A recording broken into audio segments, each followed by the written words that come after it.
Вы слухаеце Трансусветнае радыё. У эфіры праграма «Урокі гісторыі». Запрашаем у падарожжа падзей, асоб і фактаў. Вучыцеся разам з намі. Добры дзень, сябры. Перад мікрафонам Сяржук Брышцель і кандыдат гістарычных навук Андрусь Уночак. Сёння мы пагаворым пра першую баптысцкую царкву на Магілёўшчыне. Прывітанне, Андрусь. Прывітанне, Сяржук. Прывітанне, шаноўныя слухачы.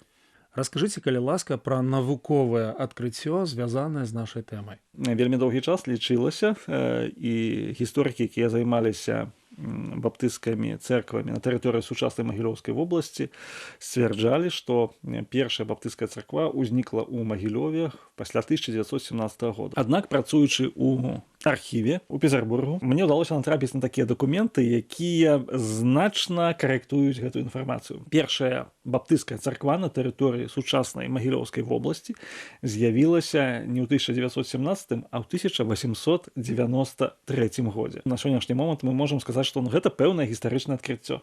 Раскажыце пра унікальную мясцовасць, дзе з'явілася першая баптысцкая царква.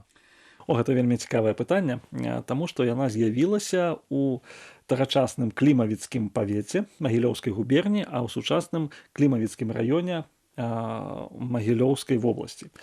Гэта вёска ці паселішча Галіцкая мыза, так называлася. Паселішча ўзнікла ў 1871 годзе. Гэта была латышская калонія. Латышы, якія перасяліліся з тэрыторыі Латвіі ў Беларусь, ім была вылучана спецыяльна зямля для гэтага. Відавочна, сярод іх былі і немцы, і яны пасяліліся ў мясцовасці і пражывалі вось у такім унікальным паселішчы. Галіцкая мыза, гэта, можна сказаць, латышска-нямецка-беларуская вёска. Такі цікавы момант. Паколькі большасць з іх былі лютэранамі па нараджэнні, а беларусы былі большасць праваслаўнымі, то адразу суіснавала вось дзве такія хрысціянскія канфесіі. То бок пратэстанты былі і праваслаўныя жылі ў адной вёсцы. І вось там і пачалося евангельскае прабуджэнне ў 90-е гады 19 стагоддзя. Агульны кантэкст і тагачасныя выклікі. 19 стагоддзя, асабліва ягоны канец, гэта быў не самы спрыяльны час для развіцця евангельска-баптысцкага руху. Чаму? Таму што ўлады расійскай імперіі яны рыхтаваліся да прызнання штундыстаў, як яны называлі большасць пратэстанцкіх цэркваў, якія ўзніклі ў выніку івангельскага прабуджэння, прызнаць іх шкоднай сектай, ці нават асабліва шкоднай. Яны збіралі дакументы, у тым ліку і ў Магілёўскай губерні. Такім чынам, усе тыя, хто хацеў ствараць баптысцкія цэрквы, яны аўтаматычна падлягалі пераследаванню. У тым плане, што заканадаўча былі абмежаваныя малітоўныя сходы, што немагчыма было атрымаць дакументы сваёй канфесіі і немагчыма было уладкавацца на такую дзяржаўную працу, і гэтак далей, шэраг абмежаванняў. Таму, канешне, гістарычны кантэкст ён быў не самы спрыяльны для ўтварэння развіцця баптысцкай супольнасці. Некалькі слоў пра імёны і падзеі. Падзеі, з якімі была звязана першая ўзгадка пра баптысцкую царкву на сучаснай Магілёўшчыне, яны былі якраз у плане барацьбы за легалізацыю. У якім сэнсе? У 1893 годзе, у красавіку месяцы, 9 сем'яў з гэтай вёскі падалі прашэнне магілёўскаму губернатару.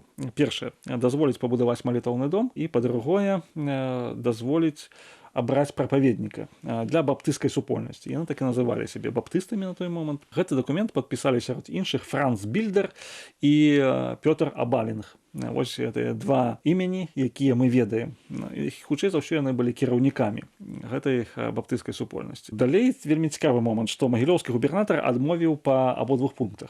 Ён сказаў, што нельга будаваць малітоўны дом і нельга выбіраць сабе прапаведніка. Чаму?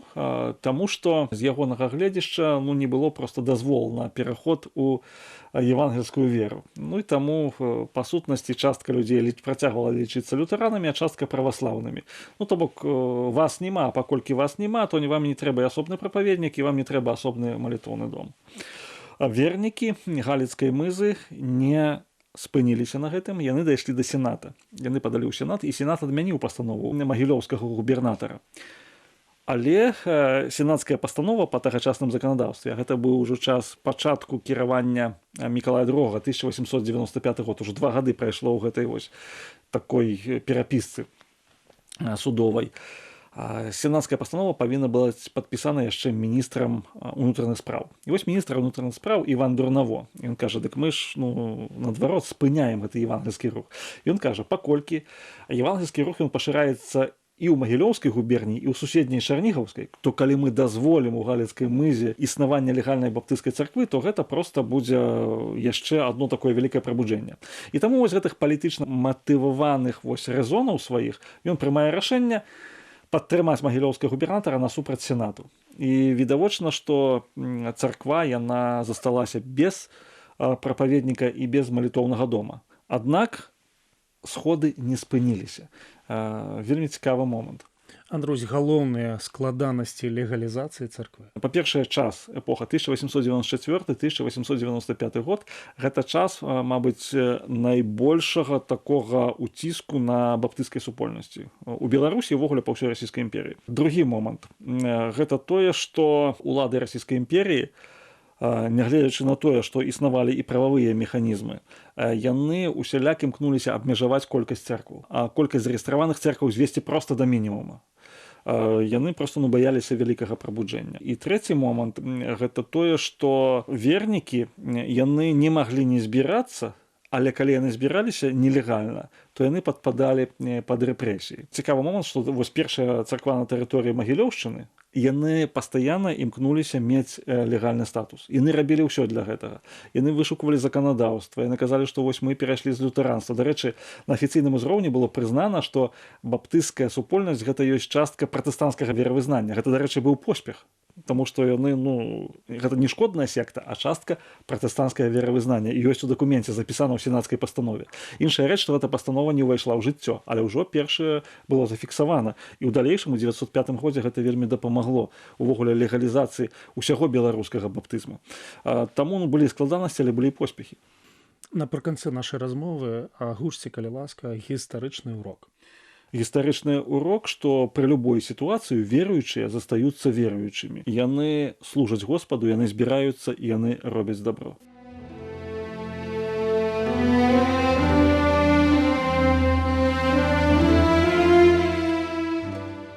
Як мы пачулі з вамі, шлях першай баптысцкай царквы на Магілёўшчыне быў не толькі пакручасты, але і павучальны.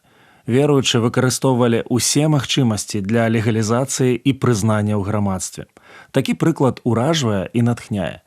Я прыгадаў знаёмы прынцып: рабі, што можаш, і там, дзе можаш, астатняе зробіць Господ.